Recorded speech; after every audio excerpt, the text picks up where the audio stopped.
Selama ini, kita merasa bahwa segala hal yang terjadi di dalam kehidupan kita ini begitu nyata, dan yakin bahwa kita dan semua orang lainnya memiliki kesadaran penuh atas segala yang terjadi dalam dunia yang kita hidupi. Tetapi siapakah yang bisa membuktikan bahwa dunia di sekitar kita ini sungguh-sungguh ada dan bukannya suatu simulasi belaka, suatu rekayasa, suatu program komputer yang membuat kita seolah-olah merasa bahwa itu ada dunia di luar kita? Apakah kalian pernah bertanya atau berpikir kalau dunia yang kita tinggali ini bukanlah dunia nyata? Mungkin saja saat ini kita hidup dalam suatu dunia simulasi yang dikontrol oleh manusia nyata dengan peradaban yang lebih maju. Lalu, bagaimana jadinya kalau ternyata selama ini kita hanyalah hidup dalam sebuah simulasi komputer seperti layaknya film The Matrix?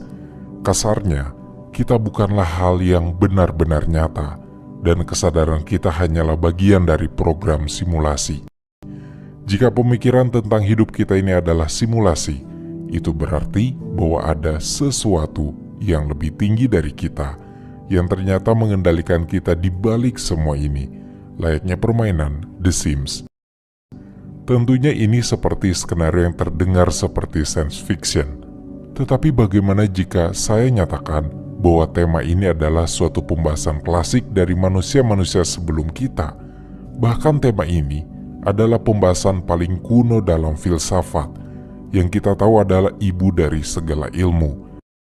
Dan ternyata tema ini telah dibahas dalam ribuan tahun sejarah filsafat, dan selama ribuan tahun itu, tidak ada seorang pun yang bisa menjawab pertanyaan, apakah kita hidup di dalam dunia simulasi secara definitif, bahkan sampai detik ini. Sebelum masuk pada tema pembahasan, mari kita ketengahkan dulu apa itu hipotesis simulasi.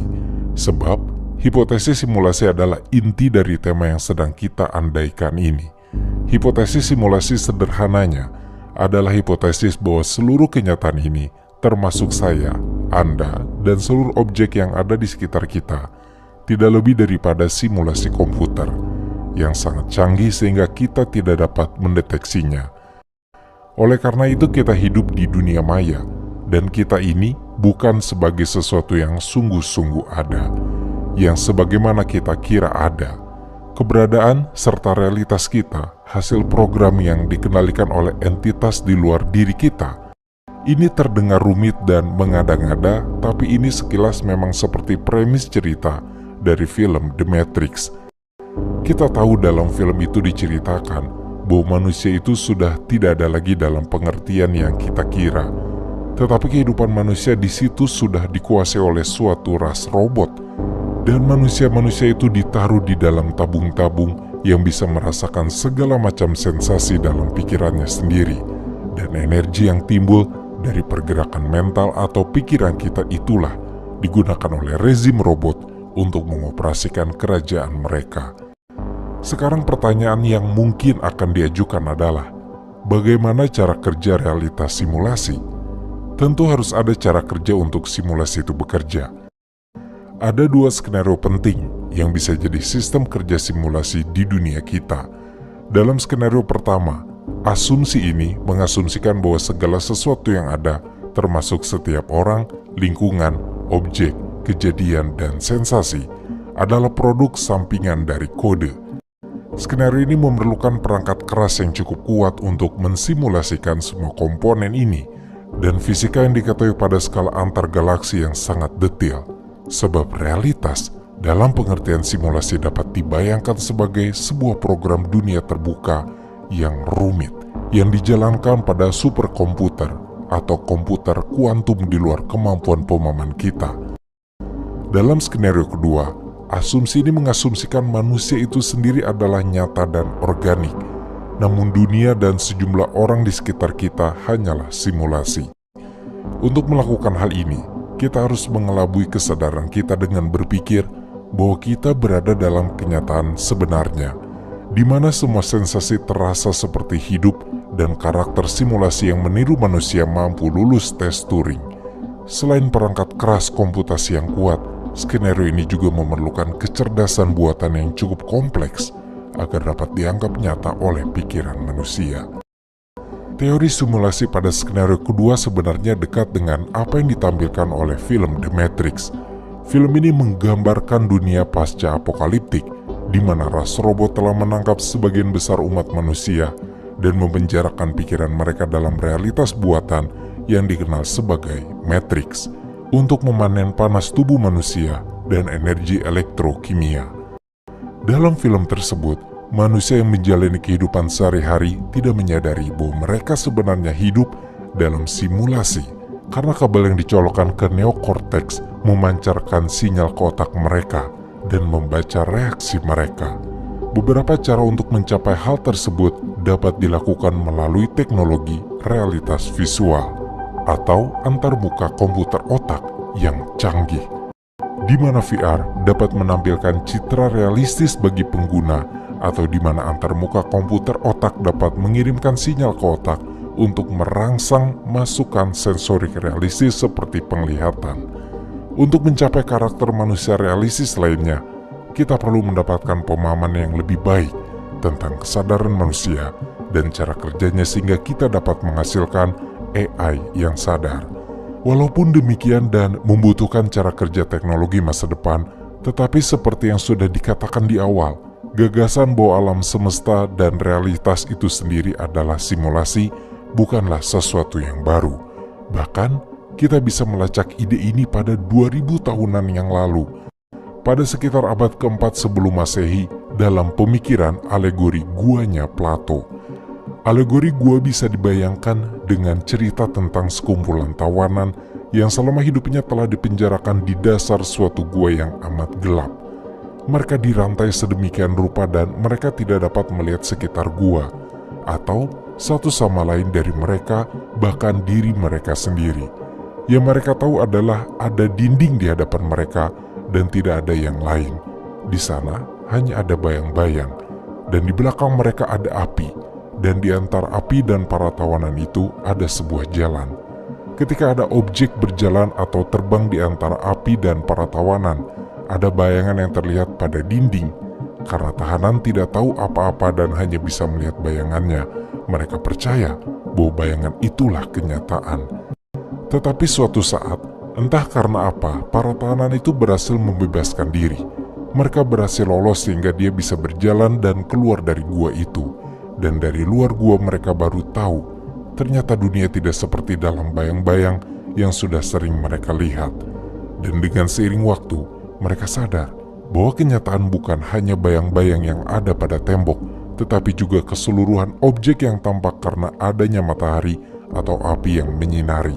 Ada sumber cahaya yang menyinari sehingga segalanya bisa tampak dan terlihat. Dari sini, para tawanan ini mulai menyadari bahwa apa yang tadinya dianggap sebagai kenyataan, yaitu bayang-bayang yang ada pada tembok, ternyata bukan itu kenyataan yang sesungguhnya. Itu adalah semacam simulasi kenyataan, suatu rekayasa kenyataan. Dari alegori guanya Plato, kita tahu bahwa gagasan tentang kenyataan hidup sebagai simulasi ternyata sudah sangat tua. Manusia di zaman Plato sudah menanyakan apakah manusia dan kehidupannya benar-benar ada dan nyata, atau hanya rekaan dari simulasi yang diciptakan oleh entitas lain di luar dirinya. Namun selain itu, alegori guanya Plato ini bisa diartikan sebagai cara memahami bagaimana pentingnya pengetahuan dan bisa juga dianalogikan sebagai kebodohan dan keengganan manusia untuk mencari kebenaran atas realitas hidupnya. Atau bahkan bisa dibaca dengan, jangan-jangan realitas yang tanpa bayangan pun bisa menjadi bayangan dari kehidupan yang lain. Karena selain Plato, pada pertengahan tahun 1600-an ada René Descartes, filsuf besar yang juga meragukan kehidupan, bahkan meragukan dirinya sendiri. Descartes bahkan mengandaikan bahwa segala sesuatu yang kita anggap ada, yang kita bisa lihat, yang bisa kita rasakan, bisa jadi merupakan ilusi yang diciptakan oleh seseorang entitas yang amat jenius. Dalam kesangsiannya, Descartes mempertanyakan apa jaminannya bahwa apa yang kita lihat, apa yang kita ketahui sebagai ada yang berada di dunia di luar kita ini, seperti meja, kursi, dan macam-macam barang yang kita gunakan bukanlah sebuah ilusi. Namun suatu fatamorgana yang diciptakan oleh seorang entitas yang amat jenius itu, apa jaminannya? Inilah yang ditanyakan oleh Descartes. Kita tahu dari akal sehat sehari-hari, sepertinya itu tidak masuk akal jika pertanyaan itu yang diajukan. Itu seperti highly improbable atau kecil kemungkinannya bahwa dunia ini hanyalah ilusi. Karena toh kita bisa berinteraksi dengan dunia ini secara konsisten dengan menghasilkan efek-efek yang selalu juga konsisten. Ada kausalitas yang tetap. Anggaplah ketika kita memegang api, tangan kita akan terbakar dan kita akan merasakan panas. Dan ini tentu konsisten di mana-mana. Tetapi yang dipersoalkan Descartes, dan jangan lupa, Descartes punya latar belakang sebagai ilmuwan matematikawan. Dan sebagai matematikawan itulah, Descartes tidak puas hanya dengan semacam fakta dari keseharian yang kita alami, atau highly improbable. Descartes butuh sesuatu yang niscaya. Oleh karena itu, Descartes mencari pembuktian. Bagaimana caranya bisa membuktikan bahwa dunia di luar kita ini benar-benar ada, bukan tipuan, bukan sesuatu yang kita kira saja ada. Cara Descartes membuktikannya adalah pertama-tama dengan meragukan segala sesuatunya. Descartes tidak bisa menerima begitu saja bahwa ada dunia di luar dirinya, bahwa ada meja, ada kursi, dan YouTube ini, dan seterusnya. Atas meragukan segala sesuatunya ini yang kemudian disebut sebagai kesangsian metodis, suatu sikap menyaksikan segala sesuatu sebagai bagian dari suatu metode untuk mencapai kesimpulan yang tidak tergoyahkan lagi mengenai keberadaan dunia di luar kita. Lewat suatu proses kesangsian inilah, akhirnya Descartes sampai pada suatu kesimpulan yang tidak tersanggah lagi, yaitu bahwa aku yang menyaksikan segala sesuatu ini ada.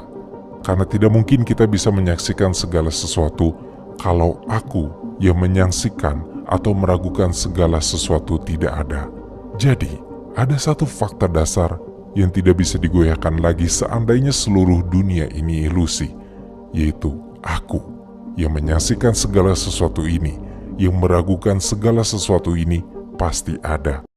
Dari metode ini juga Descartes erat kaitannya dengan cogito ergo sum, yang berarti aku berpikir, maka aku ada.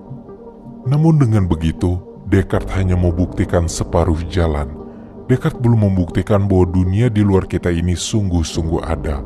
Descartes hanya baru membuktikan bahwa aku ada, dan aku ini sebagai subjek yang tadi melakukan segala sesuatu itu. Bahkan Descartes ini tidak bisa membuktikan bahwa orang lain itu ada, karena lewat prosedur kesangsian metodisnya tadi, kita hanya tahu yang dilakukan oleh Descartes hanya menyaksikan segala sesuatu, sampai akhirnya ada satu yang tidak tergoyahkan, dan yang tidak tergoyahkan hanya aku atau dirinya semata. Aku yang menyaksikan segalanya, bukan aku yang lain atau manusia lain. Jadi apa yang dihasilkan lewat metode Descartes hanyalah keberadaan aku yang tidak tergoyahkan lagi. Tapi, apakah ada orang lain? Itu tidak bisa dibuktikan. Dari kesetengah jalanan yang dilakukan Descartes inilah, kemudian terdapat apa yang disebut sebagai solipsisme. Solipsisme adalah anggapan bahwa apa yang ada di seluruh dunia ini adalah aku. Bersama dengan pikiran ini, secara tidak langsung yang lain itu ada hanya sebagai pikiranku, termasuk orang lain. Jadi orang lain tidak sungguh-sungguh ada, sebab yang ada hanyalah aku yang memikirkan adanya orang lain. Dalam hal ini, problem tentang keberadaan dunia yang mandiri, yang tidak tergantung pada apakah aku menyadarinya atau tidak, itu tidak terpecahkan oleh Descartes. Jadi, keseluruhan adanya kehidupan ini masih menjadi suatu misteri. Sepeninggalan metode dari Descartes ini biasanya dirumuskan dalam cerita tentang sepenggal dahan yang jatuh dari pohon yang berada di tengah hutan, dan di tengah hutan itu tidak ada manusia sama sekali. Pertanyaannya, apakah dahan itu sungguh jatuh jika tidak ada satupun manusia yang mendengarnya, melihatnya, atau mengetahuinya? Cerita ini sama dengan problem Descartes tadi, bahwa keberadaan dunia belum bisa dijamin secara tidak tergoyahkan. Andai pun kita bisa mengajukan suatu bukti bahwa dunia ini sungguh-sungguh ada, hanya karena bisa kita sentuh misalnya, atau bisa kita lihat, bisa kita dengar, dan seterusnya, Descartes bisa mempertanyakan itu kembali dengan mempersoalkan Ya karena itu kamu sentuh, karena kamu pegang dan karena kamu lihat. Tidak ada bukti terpisah bagi keberadaan objek tersebut tanpa ada aku. Jadi, semua masih berpusat pada aku yang mempersepsikan itu sebagai ada. Dalam bentuk kontemporernya, hipotesis simulasi kembali booming pasca abad ke-21, tepatnya pada tahun 2003 oleh seorang filsuf dari Oxford bernama Nick Bostrom, dengan makalahnya yang berjudul Are You Living in a Computer? Dalam makalahnya ini, Nick menyatakan bahwa ada 3 kemungkinan realitas yang mungkin kita alami. Pertama, realitas ini nyata dan kita benar-benar hidup di dalamnya. Yang kedua, kita sedang mengalami ilusi seperti dalam film The Matrix, di mana kita dihubungkan ke sebuah mesin dan hanya mengalami simulasi yang tampak nyata. Ketiga, kita hidup di dalam simulasi yang dijalankan oleh entitas canggih yang jauh lebih maju daripada kita. Nick berbeda dengan para pendahulunya. Nick berargumen dengan berdasarkan dirinya pada kajian-kajian terkini mengenai AI. Dalam makalahnya itu, Nick mengajak kita membayangkan bahwa katakanlah 20 tahun ke depan teknologi AI sudah begitu canggihnya sampai pada suatu titik di mana kita bisa menciptakan dengan kemampuan kita ini suatu AI yang berkesadaran. Bukan hanya AI yang hanya bisa memproses informasi dan menghasilkan luaran yang sifatnya mekanis, tetapi AI itu benar-benar memiliki kesadaran tersendiri secara mandiri. Para AI mampu menyikapi dunia secara otonom seperti halnya kita manusia. Jika peradaban kita sudah memungkinkan itu, Nick dengan logika andaiannya menyatakan bahwa jika kemajuan AI sudah mencapai teknologi itu, ada kemungkinan juga bahwa kita sebagai manusia atau masyarakat kita saat ini adalah sebuah simulasi dan kita mungkin bukan spesies manusia yang asli.